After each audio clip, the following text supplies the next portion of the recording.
YouTube, ketemu lagi sama Mas Kurniawan. Di video kali ini saya mau cerita owning experience atau pengalaman memiliki pisau Jepang.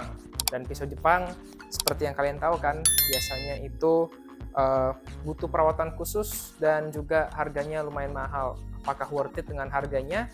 Terus simak video berikut ini.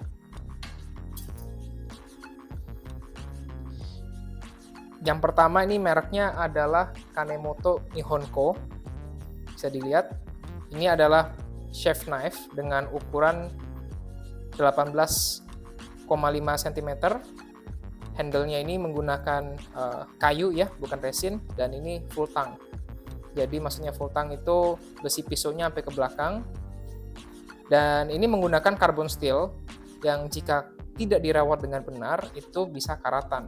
Nah, di sini sudah mulai ada bercak-bercakan. Ini karena proses patina atau penuaan aging di besi ini yang menunjukkan penggunaannya itu cukup baik dan dirawat. Nah, besi yang carbon steel ini ketika sudah ada patina seperti ini, dia akan lebih tahan dengan karat karena lapisannya ini menghindari kontak langsung besi dengan air. Ini di baliknya, sehingga dia lebih tahan. Nah, bisa dilihat ya, di sebelah sini saya biasa pegang seperti ini. Itu dia ngecap bagian tangan saya ini karena kena keringat dan minyak di tangan.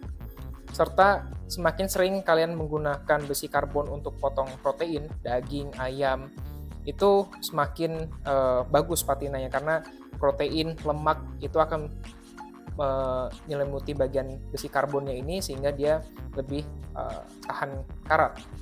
Nah, ini besi carbon steel untuk pisau yang Nihonko. Nah, sedangkan yang kedua ini adalah merek Murato. Jadi saya dua-duanya beli di saat yang bersamaan dan ini dari kita pakai 3 bulan. Nah, yang Murato ini terbuat dari bahan yang bukan besi karbon seperti ini ya. Dia VG10, jadi itu besi yang sudah tahan karat dan ini lebih mudah untuk dirawat karena tidak perlu perawatan khusus ya. Dan memang dia tidak ada patinanya, tidak ada bercak yang tertinggal di sini. Setelah kotor dicuci ya dia akan kembali seperti ini lagi.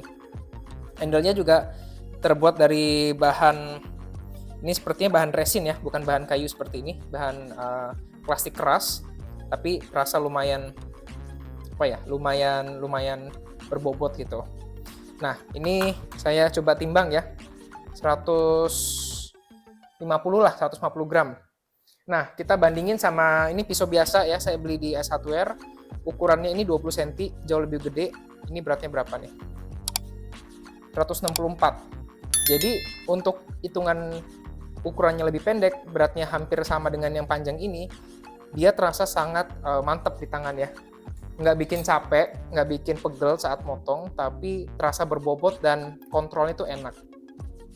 Sedangkan yang petty knife yang kecil, ini beratnya 78. Ya namanya petty knife kecil, dia harus fleksibel ya, supaya mudah untuk ngupas bawang, ngupas buah, dan segala macamnya. Nah, berikutnya untuk penggunaan ya, yang saya rasakan plus dan minusnya apa. Jadi pertama, waktu pas beli ini nih, saya belum begitu paham tentang cara merawat besi karbon. Jadi sempat ada muncul beberapa karat yang sempat mikir nih, wah kok pisau mahal berkarat nih. Ternyata setelah saya research dan cari tahu memang seperti itu. Karena besi yang carbon steel itu memiliki ketahanan ketajaman yang lebih lama dibandingkan yang besi stainless gitu ya. Dan ini saya rawat dengan menggunakan mineral oil ya, seperti ini. Kasih dikit aja nih. Terus diolesin pakai tangan. Nah, mineral oil ini tuh saya cari yang odorless dan tasteless, artinya tidak berbau dan tidak berasa, sehingga ini aman untuk makanan dan masakan. Dan mungkin kalian kalau mau juga nyari referensi untuk minyaknya, bisa klik deskripsi di bawah, nanti saya sediain mineral oil yang saya pakai dan ya tiap hari saya pakai. Ini juga saya pakai untuk merawat burnya grinder kopi ya, supaya nggak karatan juga dan aman.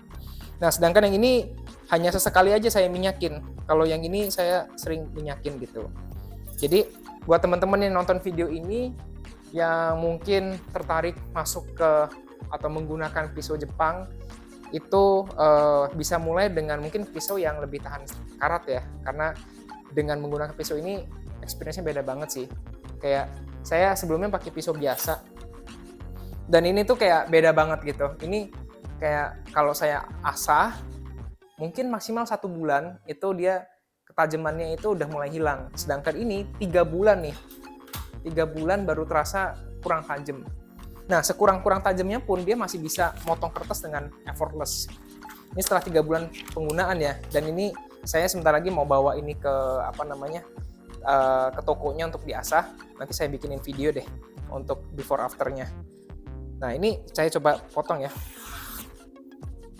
3 bulan make loh, masih enak banget nih. Saya bandingin nih sama yang ini nih ya. Ini yang ini juga sering saya asah nih, pisau biasa nih.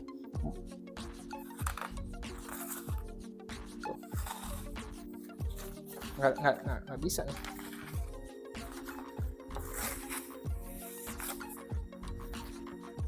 Nggak bisa nih, susah banget. Yang kecil nih ya. Kita coba yang kecil. Tuh.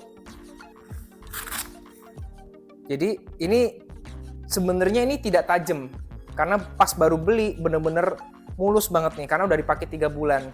Jadi ya intinya memang standar dan taraf ketajaman dan daya tahannya pisau Jepang itu sesuai dengan harganya sih, premium harganya. Kalau kalian kepo berapa, cek link di bawah aja harganya berapa. Saya kasih contoh beberapa barang ya dari toko online-nya.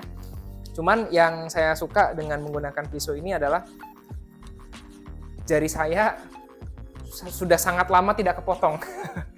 itu benar pengalaman pribadi. Kalau pakai yang nggak tajam gini, justru kalau motong karena dia nggak terlalu tajam, kadang-kadang tuh kayak tidak terpotong dengan langsung, jadi malah bengkok, bukan bengkok sih, nggak dapat traction yang bagus, jadi dia malah lari, pisaunya tuh nggak sesuai dengan prediksi, malah kena jari, kena mana gitu kan.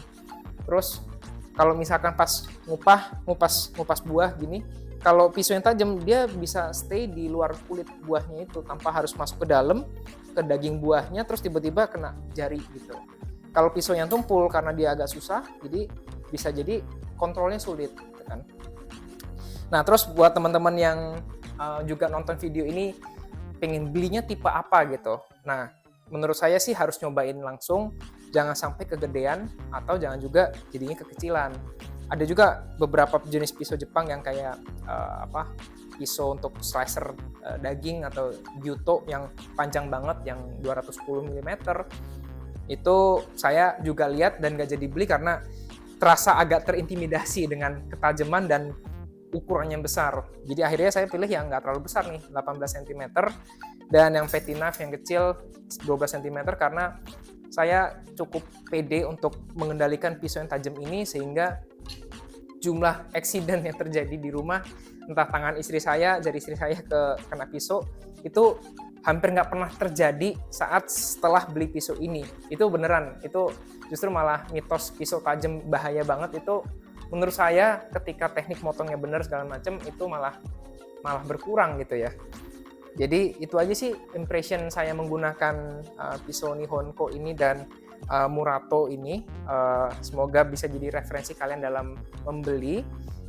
Terima kasih telah menonton. Jangan lupa subscribe channel saya kalau kalian suka video ini, juga like video ini. Sampai jumpa.